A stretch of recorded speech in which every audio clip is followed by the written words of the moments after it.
На практике вот часто происходила такая ситуация, когда в ходе рассмотрения, например, гражданского дела в суде первой инстанции возникал вопрос о том, действительно ли вот эта норма и сомнение какое-то, действительно ли вот эта норма закона, который подлежит применению, соответствует Конституции.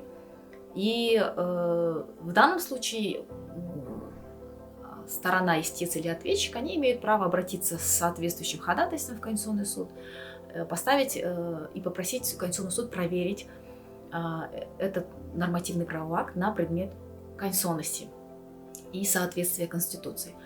Но проблема заключалась в том, что в случае, когда сторона обращалась в Конституционный суд, у стороны соответствующее возникало право ходатайствовать перед судом первой инстанции, приостановить это производство до окончания и вынесения решения Конституционным судом. То есть это называется институт приостановления судебного процесса, что достаточно обоснованно и направлено на последующее недопущение нарушения прав и недопущение применения, допустим, закона, который будет отменен, да, или отменен, а потом это выяснится, что, соответственно, и решение вынесено на основе закона или нормативного правового акта, который уже признан неконституционным, да.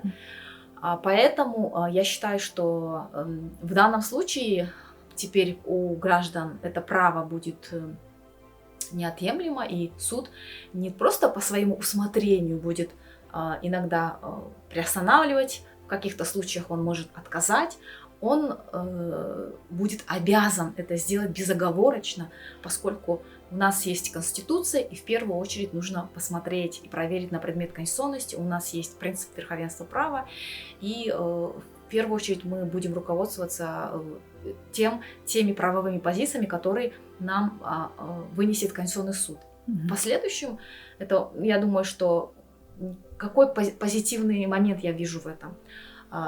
Иногда происходит очень часто, когда адвокаты вносят ходатайство в Конституционный суд, суды общей юрисдикции не приостанавливали судопроизводство и продолжали рассмотрение, считая, что это не препятствует. А к моменту, когда Конституционный суд выносил свое решение по делу, по существу дела, которое рассматривалось судом общей юрисдикции, да, допустим, районным судом, оно уже было вынесено, а иногда еще обжаловано, а иногда уже исполнено.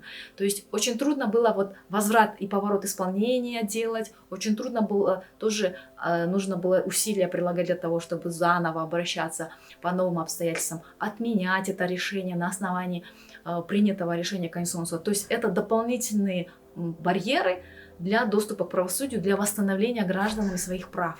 И поэтому вот эта мера, которая предусмотрена Гражданским процессуальным кодексом, она должна быть реализована таким способом и регламентирована, чтобы давать возможность приостанавливать на момент рассмотрения Конституционным судом дело по существу в судах общей юрисдикции и после окончания рассмотрения вынесения решения уже продолжать рассматривать. Там уже будет видно, насколько закон противоречит. Если он не противоречит, соответственно, продолжается рассмотрение. Если он противоречит, то здесь уже совершенно другое решение будет выноситься.